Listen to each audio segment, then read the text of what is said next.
something today that I was out doing my job that reminded me of something that I used to play with when I was a child.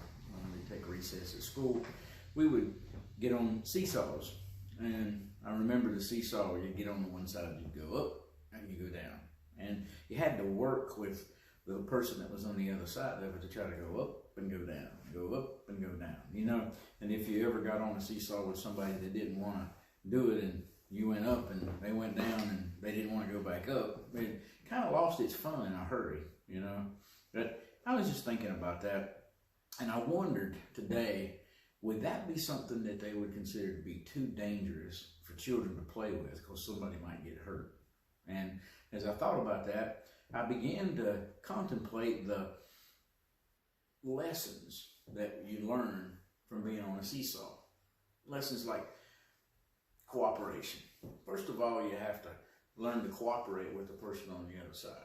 You know, if you aren't willing to give up your position of being down to go up, then the other person's not going to be able to come down unless they're a lot heavier than you and they can make you go down. And then, of course, at that point, it would be almost like a competition. But the thing about a seesaw is that you can't compete with each other. You have to cooperate with one another. And so as children, you learned that you had to cooperate with them to have fun and to play. And so while I was thinking about that, it just struck me, and I was thinking about the fact that you also learn that something called leverage, because there's a point in the middle of that seesaw to where it's balanced. It's supposed to balance things out right, so that on one side you're not too heavy, on the other side you're not too light.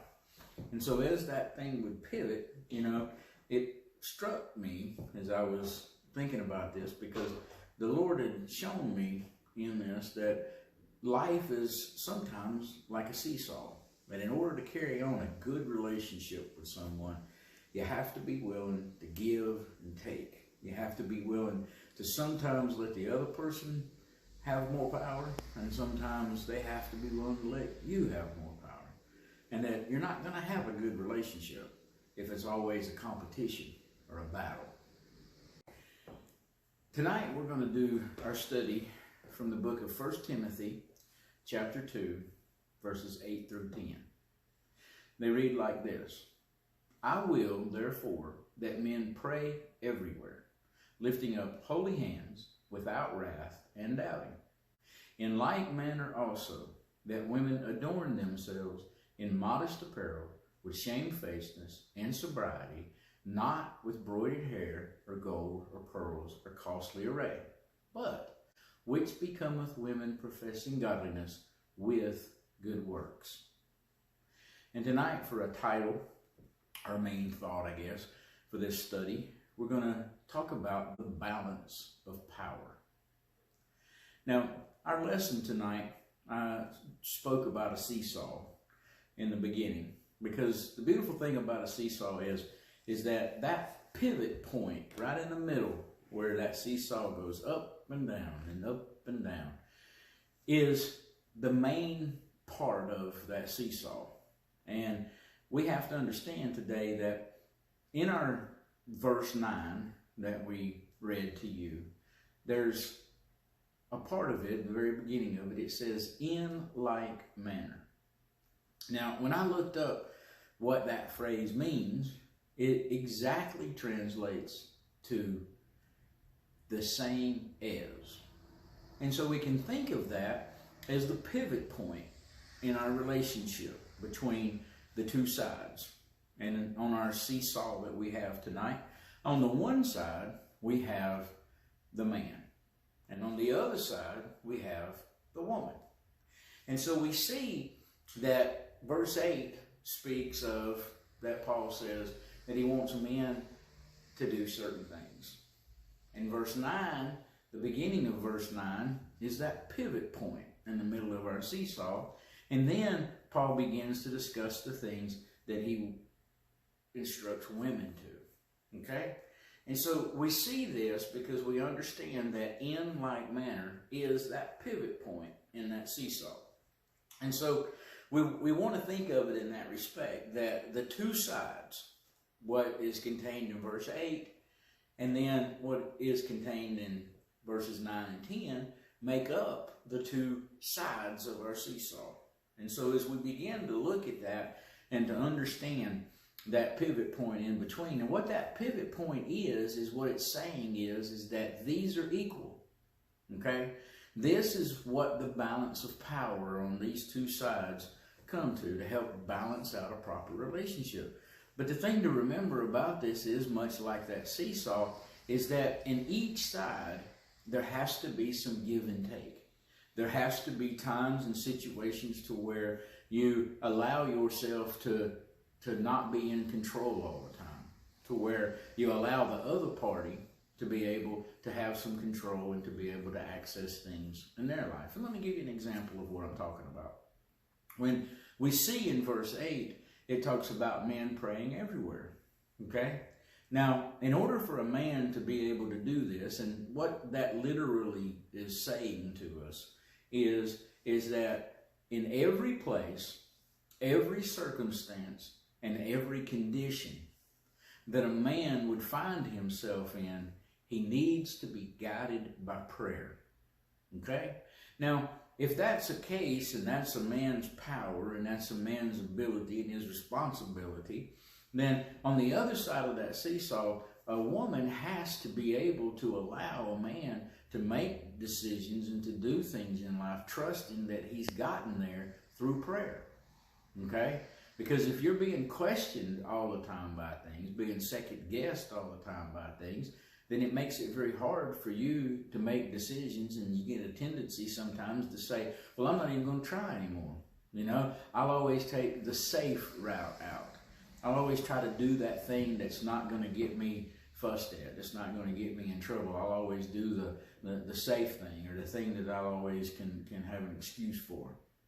But if you're going to be willing to make bold choices, to take big chances, to do things that sometimes may not seem to be the right thing, but you feel like you're being led by God to do, well, if the woman in that relationship on the other side is not willing to yield to that, respect that, then a man's not going to be able to do what he needs to do. By the same token, if we look at the other side of the seesaw, okay, we see in verse 10 that the way that a woman would express or be able to have that power, that balance, that respectful witness is with, verse 10 tells us, with good works. Well, if a man is jealous all the time, and he does not want his wife being good, being friendly, or trying to reach out and do good works in her life, to be able to help others, to be, able to go and do things, because he always wants to control her and always wants to keep her from being able to do this, and she's got to clear everything through him, and she can't be led by that godly desire to try to be good and to help and to do those things, then he is hindering her just as much as she would hinder him by always second-guessing his decisions. So we kind of see a little bit of a balance of power here. So in doing this, I just want to try to help us to understand today, because we find ourselves looking at this, and if we were to dissect the two sides of the seesaw, we would begin to see where this balance of power starts to come into play. So we see on the one side, as I mentioned to you, where first of all, Paul instructs that men should pray in every place, every circumstance, and every condition that he finds himself in, to be that guiding force in his life. This runs naturally counter to a man's instincts, because a man wants to always seem like he knows what he's doing. Some women might laugh and say the old joke about a man never stops and asks directions, because he doesn't want to appear that he doesn't know what he's doing. And so that's hard for a man sometimes to do, to be able to just yield to what they feel God is leading them to do, even if it doesn't make sense to him, because men can be very analytical sometimes. We can try to reason everything out and not want to go on a whim or go on something if we don't feel really comfortable with what we're doing, and trust and have faith and move forward. And so Paul is instructing us is that a godly man is one who would pray about his decisions and seek God's direction in his life. We also see that he instructs us to keep our hands clean. Now, that doesn't seem like much until you realize that everything you come in contact with in the world, you're touching it with your hands. Right now, we have this virus that's running loose in our world today, and one of the things that they all are telling us so much, make sure you wash your hands, make sure you wash your hands, make sure you wash your hands, you want to keep your hands clean. And that is true because you don't want to pick up viruses. But at the same time, a man who's always handling sinful things gets the virus of sin into their soul and as a part of their life, and they become spotted and dirty with sin. Even though they may say, well, I'm not really engaging in it, I'm not really involved in it, I'm just kind of just touching it, I'm just toying around with it. Well, you can't toy around with things and not get them on you. And so Paul is trying to help us to understand, abstain from things, get away from things that could be sin and could stain us and get a virus, a spiritual virus, if you will, to get on us. So God instructs us to keep your hands clean. And what that literally means is your hands, your body, what you come in contact with, what you rub shoulders with, what you're around, what can get off on you. Just try to keep yourself clean, okay? Now, the third thing, I guess you could call it 3A and 3B, is that he instructs us as men to keep control of our temper. Because the first thing that happens many times for many people, and men are probably more susceptible to this than women are, is that when we feel like we're losing control, that fight or flight kicks in. And for a man, he's more apt to want to fight. And so you become angry. And you become brutish, and you want to try and control things. When you feel like you're out of control, you want to regain control through assertiveness and through anger and wrath and these things. And what Paul is instructing us is, don't live your life like that. Don't be a brute. Don't try to control. Don't try to overpower everything by becoming angry. And the other thing is the 3B that he talks about right here, is he calls it doubting, but we might call it cynicism, right? Where you become cynical. Where you question everything, where you don't believe anything, where you're always pushing against everything, and I doubt this, and you got to prove it to me, and I don't, and that type of mentality becomes so hard for us a lot of times to overcome. And so this is what's on a man's plate, if you will, right? He needs to allow God to lead him. He needs to keep himself from sinful things and getting his hands on it. He needs to control his own temper, and he needs to be a man of faith, not one who's critical or cynical all the time. Then we look on the other side of this seesaw, the other half from the pivot point over where the ladies are. And we can spend a lot of time talking about all of the things that Paul instructs that women shouldn't do. But I want to focus your attention upon verse 10. Verse 10. But which becometh women professing godliness with good works.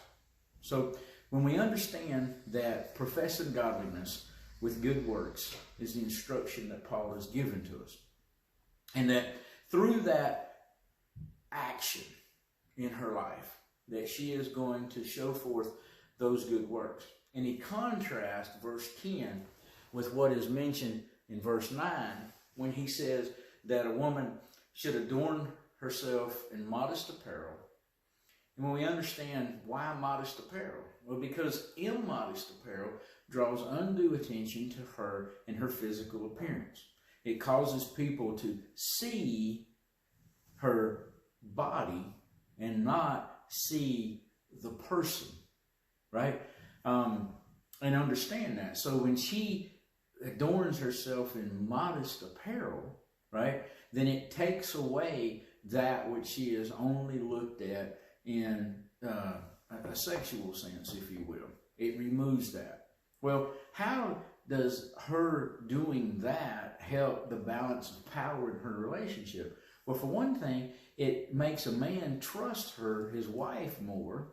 It gives him opportunities where he's not seeing other men look at her in a way that he wouldn't want other men looking at her. Okay? So in that sense, it balances the power out. In the same way that a man who would pray and seek God's direction and do that which is godly and forward in his life, and he's not always handling sinful things, then it gives his wife a peace and understanding that the direction he's leading her is one that God is directing. Well, the same way that a man can have more confidence and trust in his wife if she's not always going around dressing in a provocative way, not dressing in an immodest way.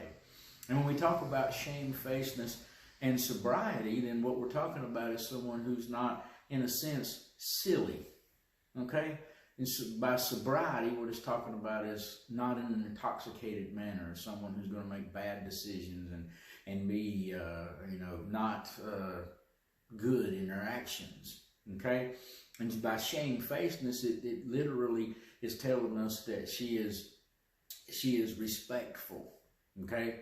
And she isn't the type of person that is provocative, shall we say.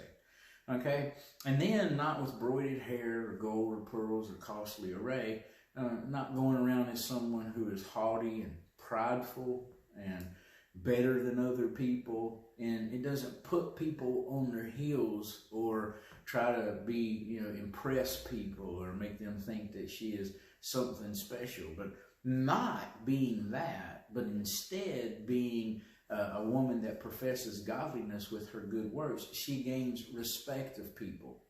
Okay? There was an old saying many years ago that someone said it's better to be feared than it is to be respected. And that is a false statement, because people fear you, they don't like you, they don't respect you.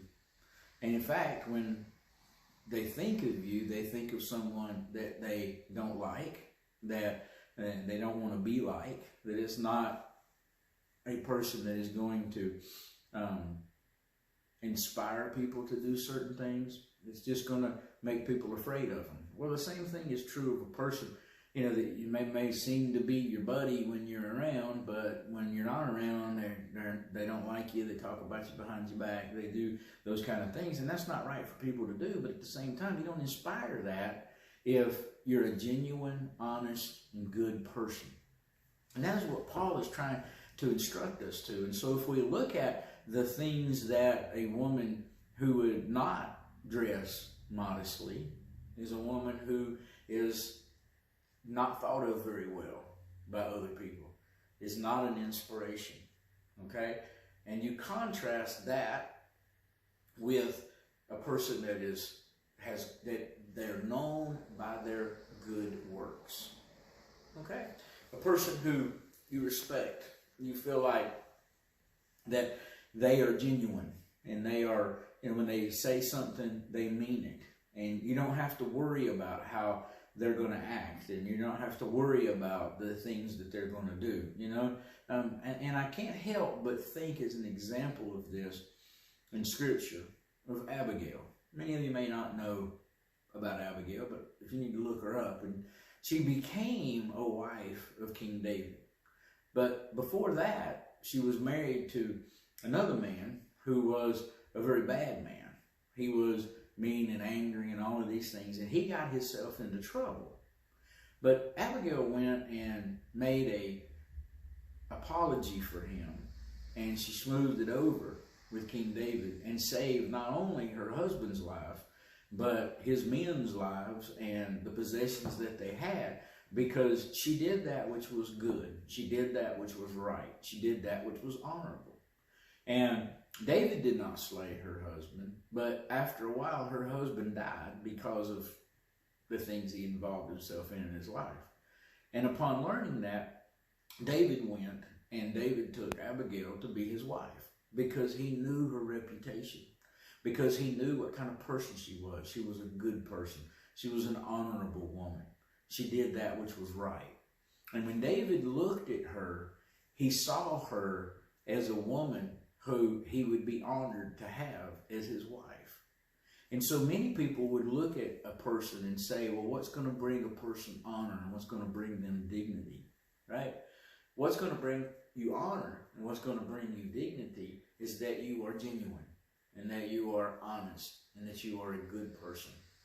And God helps us through these words that Paul has given us to understand that balance of power. A man can trust and can feel confident in and can feel a level of security, if you will, with a wife who lets her good works be her identity and her reputation. By the same token, a woman can be respectful and can honor a husband who is one who will let prayer and let God's direction be the guiding force in their life.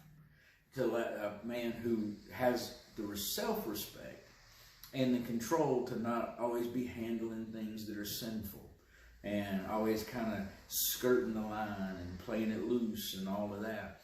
And also a man who's not a person that's controlled by wrath. It's not going to become angry for no reason.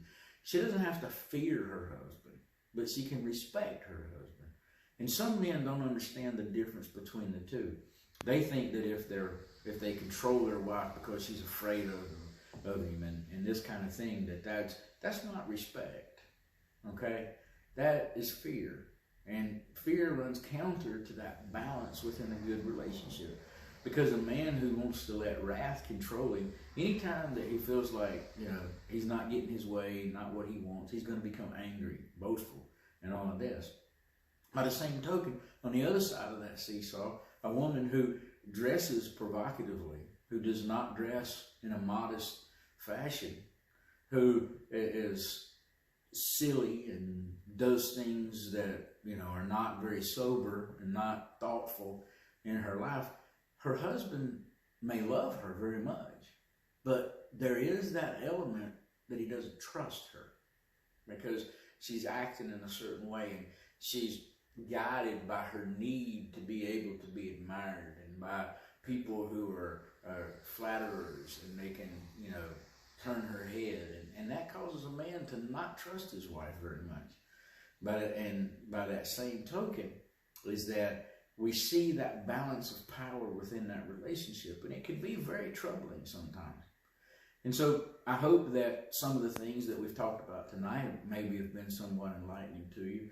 But we're going to end this Bible study right here. And I just want to say at the end of this, I know we've been teaching on some things that we've been using the videos and different things with in our midweek Bible study.